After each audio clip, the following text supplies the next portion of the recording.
Europe 1. Le journal de 8h sur Europe 1, Christophe Lamar. Bonjour Christophe. Bonjour Dimitri, bonjour à tous. Ces 369 pages, ces 80 recommandations n'ont pas fini d'alimenter le débat sur la réforme de l'audiovisuel public.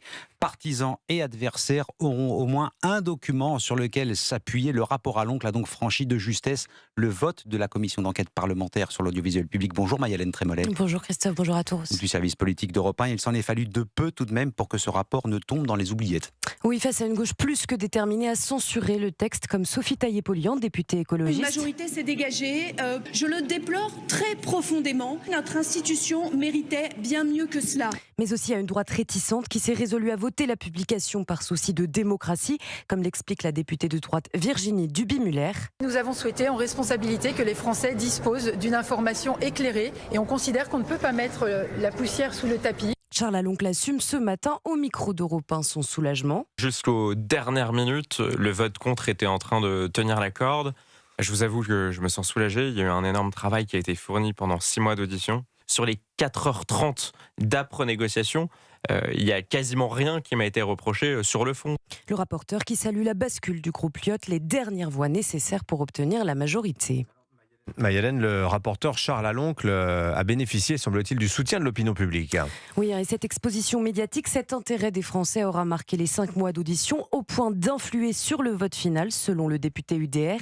La pression de l'opinion publique, notamment la pression des Français sur les réseaux sociaux, a fonctionné. Donc on voit qu'il y a une forme de démocratie directe qui est en train de s'installer. Et à cet égard, il faut aussi s'en réjouir.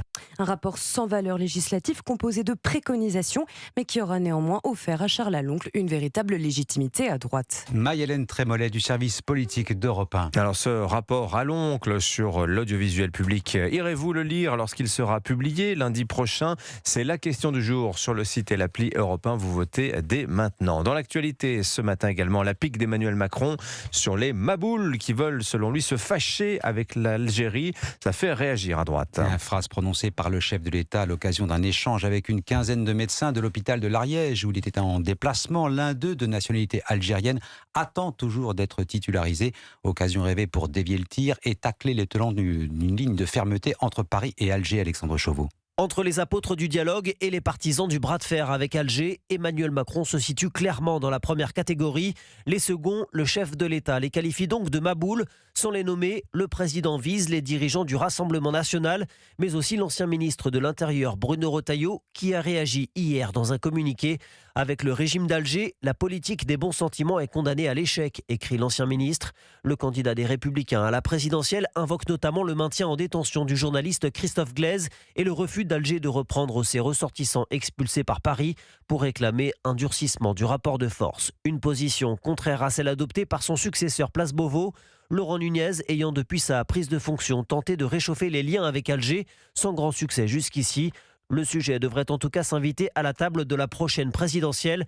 Gabriel Attal et Édouard Philippe, eux aussi, se sont ainsi dit favorables à une révision des accords franco-algériens de 1968 qui octroie des droits plus larges aux ressortissants algériens vivant en France. Alexandre Chauveau du service politique d'Europe 1. Une agression à la machette qui aurait pu tourner au drame absolu hier après-midi à la station de métro Oberkampf à Paris. Un jeune homme a été agressé par une dizaine d'individus. Il s'en tire avec une blessure au visage.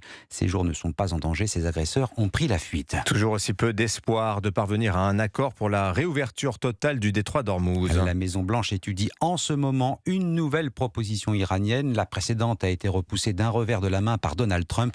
Téhéran proposait de disjoindre la réouverture du détroit et le cessez-le-feu du dossier nucléaire. En attendant, le baril de Brent reste accroché au-dessus des $102 sur les marchés ce matin. Mais les conséquences, en France, le prix des carburants reste toujours aussi élevé. Et c'est le cas du gasoil, notamment 2,20 € le litre en moyenne, tarif élevé qui encourage le siphonnage sur les aires d'autoroute. Principale cible, les poids lourds et leurs réservoirs de 500 litres pour décourager les voleurs. La gendarmerie du Vaucluse organise des rondes de nuit quotidiennes. Reportage Stéphane Burgat.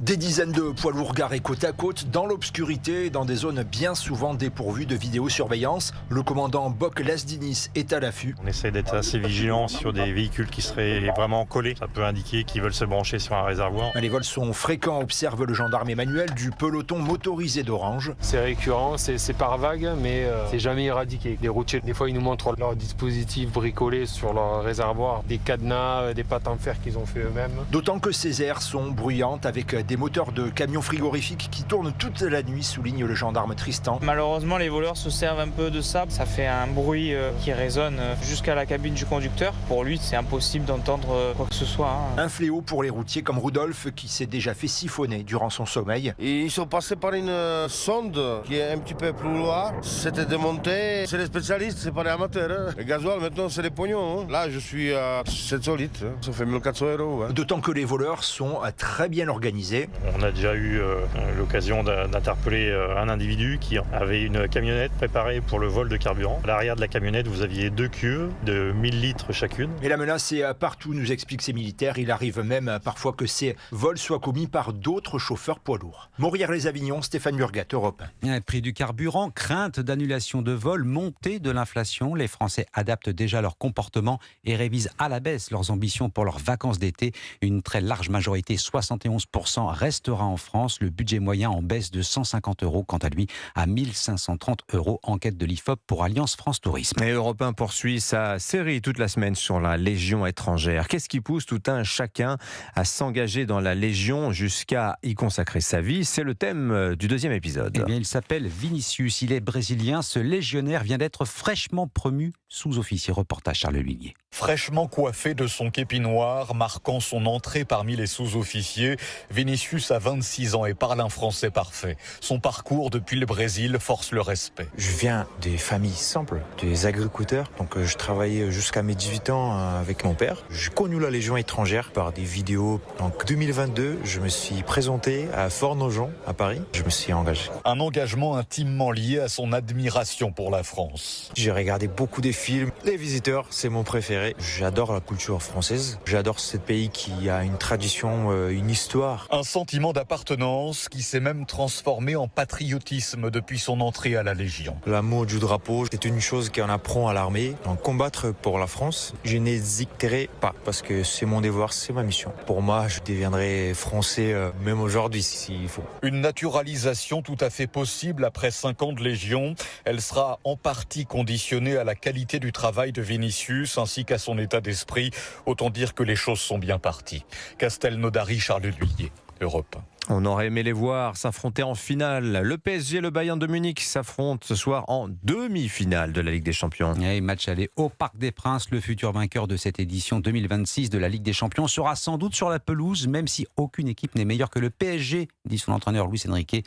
Match à 21h à suivre sur Canal+. L'autre demi-finale opposera demain soir Arsenal à l'Atlético de Madrid. Match aller en Espagne. Merci à vous Christophe Lamar, c'était votre journal.